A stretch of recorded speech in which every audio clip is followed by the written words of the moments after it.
Tout est évolution, tout est changement. Observer la nature, d'un jour à l'autre, elle est différente. L'être humain fait partie de la nature, il a aussi envie d'évoluer, de grandir, de changer.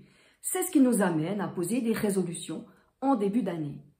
Seulement, pour moi, pendant des années, ces résolutions, à fin janvier, elles étaient déjà tombées dans les oubliettes. Donc, je ne sais pas comment c'est pour vous, jusqu'à que je découvre ces 3 niveaux de changement et que j'ai réussi à maintenir sur le long terme ce que je souhaitais et à l'obtenir. Avant de poursuivre et de te présenter ces niveaux, je me présente. Je suis Anne-Chantal Junot, coach Job Bonheur. J'accompagne les gens à transformer leur vie professionnelle et les entrepreneurs à expanser leur activité.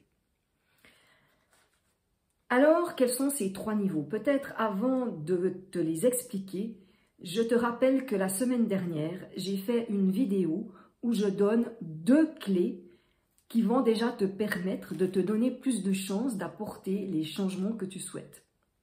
Ceci est un complément. Donc, quels sont ces 3 niveaux de changement? Le premier niveau, c'est quand on fixe un objectif en lien avec le résultat qu'on veut atteindre. Par exemple, je veux arrêter de fumer, je veux perdre du poids, je veux augmenter mon chiffre d'affaires, je veux être plus visible sur les réseaux sociaux, etc., etc. Le deuxième niveau, c'est la manière dont je vais atteindre cet objectif, ce résultat. Donc, si je dis que je veux perdre du poids, je vais peut-être dire je vais manger moins de sucre et moins de calories. Ça va être la manière. Si je veux augmenter mon chiffre d'affaires, je vais peut-être me dire je vais investir dans de la publicité, etc., etc. C'est le comment, la manière dont on va arriver à ce résultat. Et le troisième niveau de changement, le plus profond, c'est le niveau qui vient toucher notre identité. C'est un objectif identitaire. C'est l'étape la plus importante. C'est celle qui va te permettre de te donner le plus de chances d'obtenir ce que tu veux. Donc, je vais te donner quelques exemples. Par exemple, si tu es un fumeur et que tu es en train d'essayer d'arrêter de fumer, si on te propose une cigarette et que tu dis « Ah non, écoute, j'essaye d'arrêter de fumer », au niveau identité, tu te positionnes encore comme un fumeur qui est en train d'essayer d'arrêter de fumer. Donc là, vous voyez qu'on est au niveau de l'objectif et peut-être que les moyens que vous vous donnez, que tu te donnes pour arrêter de fumer, ça va être, j'avais une collègue, elle mâchait des chewing-gums avec de la nicotine. Ça va être la manière. Mais si vous êtes au niveau de l'identité, vous allez simplement répondre à quelqu'un qui vous propose une cigarette, « Non merci, je ne fume pas ». Et là, vous vous positionnez au niveau identité, au niveau d'un non-fumeur. Donc, si je poursuis, donc souvent on part de l'objectif, on regarde la manière de le mettre en place et on espère que ça va changer notre identité. Cette identité qui est colorée par nos croyances, par ce qu'on entend autour de nous. Donc, si je prends d'autres exemples, donc je vais prendre mon petit billet, vous allez regarder, je le regarde de temps en temps. Par exemple, je prends un exemple de quelqu'un qui veut développer une activité professionnelle.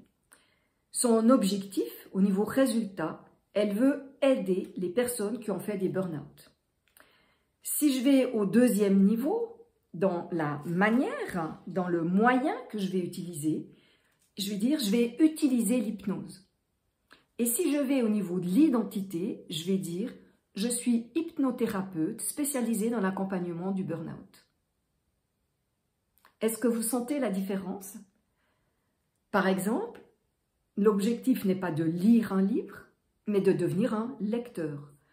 L'objectif au niveau identité, ce n'est pas de courir un marathon, mais d'être un marathonien. Ce n'est pas d'apprendre à jouer un instrument, mais d'être un musicien. Donc quand on veut changer une habitude, qu'on veut mettre en place quelque chose de nouveau, pour se donner le maximum de chances de réussir, c'est d'aller mettre en place une nouvelle identité.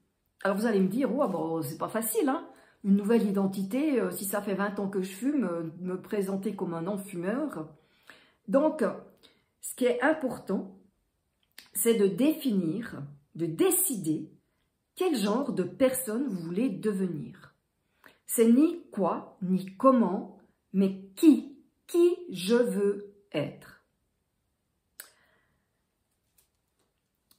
Et donc, je vous ai donné plusieurs exemples. Hein, c'est « je veux être un lecteur »,« je veux être un thérapeute qui accompagne les personnes à sortir du burn-out, par exemple, etc., etc. » Une fois que vous avez identifié l'identité dans laquelle vous souhaitez être, la personne que vous souhaitez être, eh bien, c'est de vous observer et d'avancer pas à pas. C'est ce que je disais dans ma vidéo de la semaine passée, mais vous pouvez la revoir, je mettrai le lien ci-dessous. C'est de célébrer toutes vos petites victoires. Et petit à petit, les choses ont changé. Je vous donne un exemple. Pendant longtemps, moi j'ai été une spécialiste de voir le verre à moitié vide plutôt que le verre à moitié plein. J'étais toujours en stress parce que j'étais toujours en train d'essayer de combler des choses qui me semblaient me manquer ou manquer dans la matière, dans le matériel. À un moment donné, j'ai voulu changer ça. J'ai changé d'identité et je suis une femme pleine de joie et de gratitude. Et petit à petit, j'ai vu que quand je me surprenais à mettre le focus sur ce qui manquait, je disais « Ah non, je suis une femme pleine de gratitude ». Et je détournais mon regard et j'allais observer tout ce qui allait. Au début, ça demande de s'observer, d'être attentif, en vigilance. Et petit à petit, vous verrez, ça vient naturellement. Et maintenant, je crois que c'est de nombreuses fois par jour que je dis « Ah, mais est-ce que je suis heureuse de la vue que je vois depuis chez moi, je suis heureuse de ma maison, je suis heureuse parce que mon fils m'a téléphoné, je suis pleine de gratitude parce que, etc. » Donc, la question avec laquelle je finis, c'est quel genre de personne désires-tu être? Et tu peux l'écrire en commentaire, je me ferai un plaisir de te lire. Si cette vidéo t'a plu, si tu penses qu'elle peut être utile à quelqu'un, je t'invite à la liker, à la partager. Tu peux aussi t'inscrire à ma chaîne YouTube, ainsi tu recevras les notifications à chaque nouvelle vidéo. Et tu trouveras sur ma chaîne YouTube aussi un lien pour télécharger un document gratuit avec des exercices pour devenir un meilleur pilote de ta vie, donc pour amener des changements concrets dans ta vie. Je te souhaite une excellente suite de journée. À bientôt. Bye bye.